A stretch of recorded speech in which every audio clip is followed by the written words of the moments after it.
Bismillahirrahmanirrahim. Assalamualaikum warahmatullahi wabarakatuh. Alhamdulillahirabbil alamin.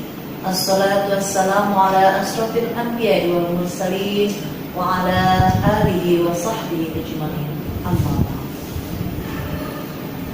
Tak ada kata yang pantas selain ungkapan syukur kepada Allah Subhanahu wa taala atas berkat rahmat, hidayah, nikmat dan taufiknya lah kita masih berikan kesehatan, kesempatan. Dan semoga salawat dan salam tercurah atas junjungan kita suri taala dan baginda Muhammad sallallahu alaihi wasallam beserta keluarga, sahabat dan para pengikutnya yang istiqomah di jalan Allah hingga akhir zaman. Sahabat yang dirahmati Allah, kehidupan yang penuh dengan limpahan keberkahan, ketentraman dan ketenangan hati dan jiwa adalah dambaan setiap manusia. Keberkahan memiliki makna ziyadatul khair, artinya mendatangkan banyak kebaikan dan kebahagiaan. Hidup yang dipenuhi dengan keberkahan bukanlah pemberian Allah secara tiba-tiba tanpa sebab, melainkan suatu yang harus senantiasa diusahakan, diupayakan dan diminta oleh setiap manusia kepada sang pemilik kehidupan.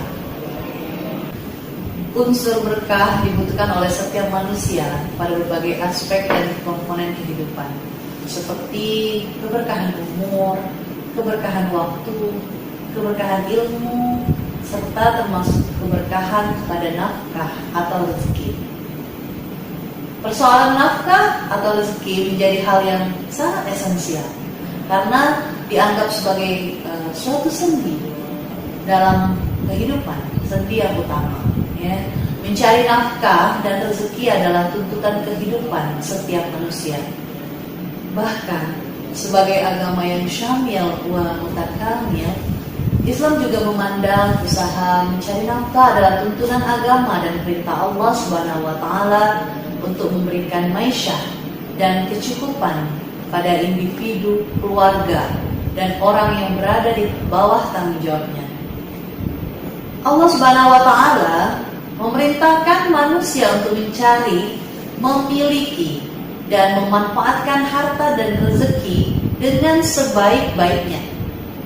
Untuk menggapai keberkahan hidup, manusia harus mencari rezeki dan harta yang halal dalam keadaan dan kondisi apapun, sebagaimana firman Allah Subhanahu wa taala Quran surat Al-Jumu'ah ayat 10. A'udzubillahi minasyaitonir rajim. Fa idza qudiyatis shalatu fantashiru fil ardi wabtaghu min fadlillahi wazkurullaha katsiran la'allakum tuflihun. Apabila sholat telah dilaksanakan, maka bertebaranlah kamu di bumi, carilah karunia Allah dan ingatlah Allah banyak-banyak agar kamu beruntung. Ayat tersebut mengandung makna bahwa apabila sholat telah dilaksanakan, manusia hendaknya bertebaran untuk mencari karunia Allah dan ingatlah Allah agar beruntung. Kemudian Allah Subhanahu wa taala juga berfirman dalam Quran surat Al-Baqarah ayat 168. Ya ayuhan nasu kulu mimma fil ard halalan thayyiban wa la tattabi'u khutuwatis syaitan innahu lakum aduwwun mubin. Ayat tersebut menjelaskan bahwa Allah memerintahkan kepada hambanya untuk mengkonsumsi makanan atau rezeki yang halal dan menghadirkan keberkahan pada rezeki yang Allah Subhanahu wa taala anugerahkan tersebut, serta tidak mengikuti jalan dan langkah yang dilarang oleh syariat Islam. Sahabat yang dirahmati Allah, Islam memiliki ajaran yang sempurna dan menjelaskan batasan halal dan haram dalam mencari nafkah atau harta. Dalam hal ini, pertanyaan yang muncul adalah apa yang dimaksud oleh Allah Subhanahu wa taala dengan harta atau rezeki yang halal?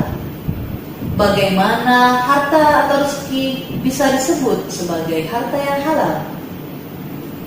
Harta atau rezeki yang halal adalah segala sesuatu diperbolehkan dan dapat dikonsumsi oleh manusia sesuai syariat Islam.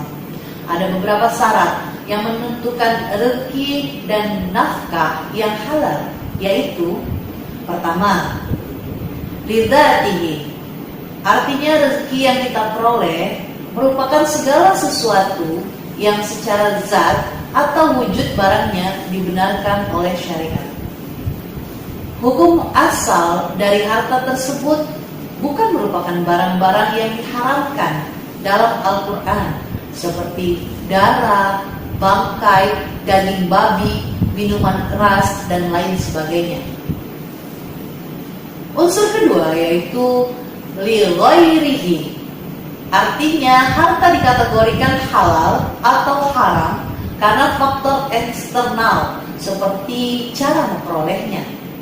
Misalnya, hukum asal dari sebuah harta bisa jadi halal, akan tetapi dapat berubah menjadi haram apabila diperoleh dengan cara mencuri, transaksi ribawi, atau dibeli menggunakan dengan uang korupsi, nauzubillah, dan sebagainya.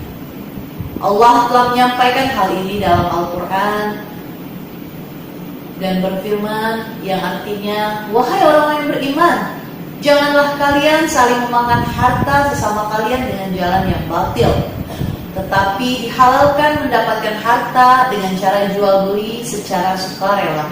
Janganlah kalian membunuh diri kalian sendiri. Sungguh Allah Maha Penyayang kepada kalian. Quran Surat An-Nisa ayat 29.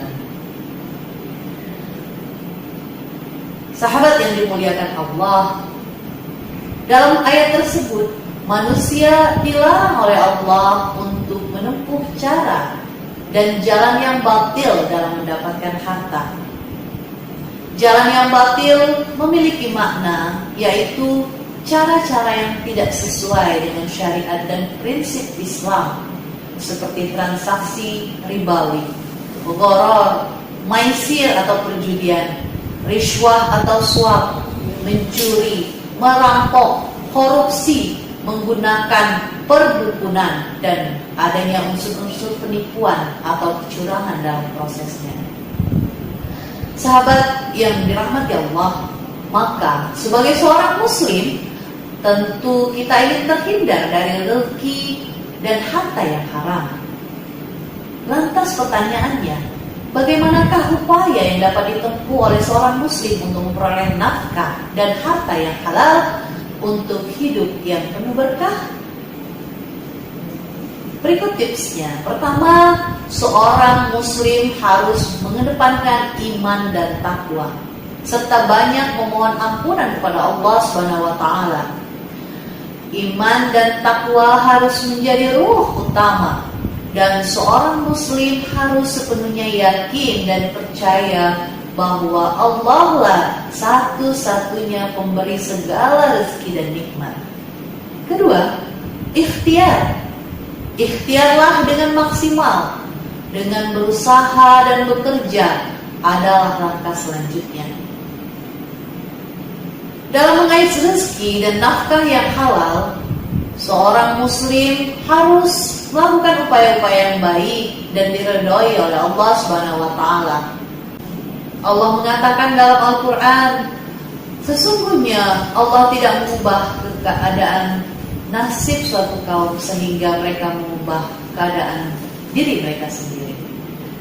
Ayat tersebut menandakan bahwa ikhtiar dengan usaha sungguh-sungguh harus dilakukan oleh seorang muslim. Selain itu, kita juga dapat melihat salah satu kisah fenomenal yang merupakan perwujudan ikhtiar keras dalam menjemput rezeki, yaitu pada kisah keluarga Nabi Ibrahim. Bagaimana Siti Hajar berlari ke sana ke sini mencari air demi kelangsungan hidupnya dan putra kesayangannya Ismail. Atas kegigihan dan ikhtiar yang dilakukan oleh Siti Hajar, Allah kemudian menghadiahkan kepada mereka air zam-zam yang segar dan menyegarkan.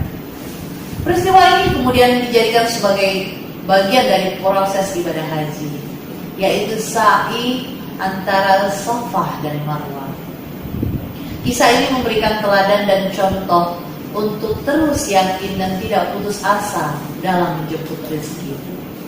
Ketiga, yaitu ketika segala ikhtiar dan usaha telah diparipurnakan, maka langkah ketiga yaitu tawakal dan doa dengan penuh pengharapan adalah hal yang harus dilakukan seorang muslim, karena dengan Allah titipkan kepada manusia hanyalah kewajiban untuk berjuang, bukan haknya untuk menentukan. Allah berfirman yang bermakna kita dapat memahami bahwa Allah akan memberi rezeki dari arah yang tak disangka-sangka, dan Allah akan mencukupkan keperluan hambanya ketika kita bertawakal kepadanya. Terakhir, sabar dan syukur yang harus menjadi elemen penting dalam upaya memperoleh rezeki yang halal. Allah berfirman, "La in syakartum la azidannakum wa la in kafartum inna 'adzabi lasyadid." Sesungguhnya jika kamu bersyukur, pasti kami akan menambah nikmat kepadamu, dan jika kamu mengingkari, maka sesungguhnya azabku sangatlah pedih. Sahabat yang dirahmati Allah, Islam memberikan petunjuk bahwa rezeki atau nafkah yang telah diperoleh harus dimanfaatkan untuk menunjang kehidupan manusia, seperti pemenuhan kebutuhan pribadi dan keluarga. Tidak israf atau berlebih-lebihan dalam memanfaatkan harta, dan tidak tabdzir atau boros dalam arti menghambur-hamburkan harta untuk sesuatu yang tidak bermanfaat. Apabila seorang muslim mencari nafkah dari cara-cara yang tidak diridhoi Allah, maka hal tersebut akan mendapatkan dampak buruk bagi kehidupan manusia, seperti hilangnya esensial keberkahan dan menghalang terkabulnya doa. Sahabat yang dirahmati Allah, seorang muslim yang berpedoman pada nilai-nilai Islam dalam Quran dan Sunnah akan memiliki pandangan yang berbeda terhadap bekerja. Muslim berpandangan bahwa bekerja mencari nafkah merupakan aktivitas yang bernilai ibadah karena merupakan tingkah laku manusia sebagai upaya mendekatkan diri kepada Allah Subhanahu wa taala dan upaya melaksanakan tanggung jawab terhadap kebutuhan hidupnya dan keluarganya. Pandangan dan keyakinan inilah yang mengokohkan prinsip seorang muslim untuk memperhatikan jalan yang ditempuh untuk mencari nafkah, sehingga menghindarkan diri dari sifat materialistis dan menggunakan cara-cara yang dilarang oleh syariat Islam dalam menghidupi dirinya dan keluarganya. Nah, tidak hadirnya pemahaman inilah dan berkembangnya zaman menjadikan mayoritas umat manusia saat ini memiliki sifat materialistis, tidak merasa cukup, timbul motif ingin memperoleh kekuasaan ekonomi, sehingga mendorong lahirnya cara-cara yang bertentangan dengan syariat Islam dalam bekerja. Riba yang merajalela, penipuan dan pencurian di mana-mana, serta korupsi yang dianggap sudah biasa adalah wujud implementasi dari tidak hadirnya nilai-nilai moralitas dan spiritualitas yang mengiringi aktivitas manusia dalam bekerja untuk mencari nafkah. Sahabat yang dirahmati Allah, harta yang diperoleh dengan cara yang mungkar tidak akan membawa kepada keberkahan. Tertolaknya doa sebab diharapkannya jasad yang memakannya masuk surga, dan kemurkaan Allah yang menjadi akibat dari diperolehnya harta dari jalan yang tidak diridhoi Allah. Sehingga penting bagi kita untuk memiliki ilmu dan takwa sebagai bekal utama dalam bekerja. Ilmu memiliki peran dalam memahami hal-hal yang berkaitan dengan apa yang dikerjakan, dan takwa adalah kunci kesuksesan dalam memperoleh rezeki. karena mampu menjadi rambu-rambu bagi manusia untuk berperan dan menghindarkan manusia untuk jatuh ke dalam larangan-larangan syariat, serta menghindarkan manusia untuk tidak menjadi gelap mata saat melihat gemerlapnya dunia. Ikhtiar dan tawakal yang sungguh-sungguh dalam proses upaya mencari harta dan nafkah yang halal akan menumbuhkan perasaan ridha atas segala ketentuan dan ketetapan Allah. Tumbuhnya perasaan inilah yang menandakan bahwa manusia telah merasakan kenikmatan dan kesempurnaan iman. Maka, marilah kita bersama-sama untuk selalu memperbaiki dan mengokohkan niat kita untuk melakukan aktivitas mencari nafkah di dunia sebagai upaya menggapai ridha Allah dan mempersiapkan bekal kehidupan di akhirat kelak. Semoga Allah senantiasa menganugerahkan kepada kita kemampuan untuk berpegang teguh kepada Allah, berpegang teguh kepada agama dan ajarannya. Dan semoga Allah Subhanahu wa taala senantiasa meridhai setiap langkah tetes keringat kita semua. Amin amin ya rabbal alamin. Demikianlah kultum singkat saya. Tak ada gading yang tak letak. Saya Zulfitriani Umari MHI. Mohon maaf dan atas semua khilaf dan salah. Pada Allah saya mohon ampun. Subhanakallahumma wa bihamdika asyhadu an la ilaha illa anta astaghfiruka wa atubu ilaik. Assalamualaikum warahmatullahi wabarakatuh.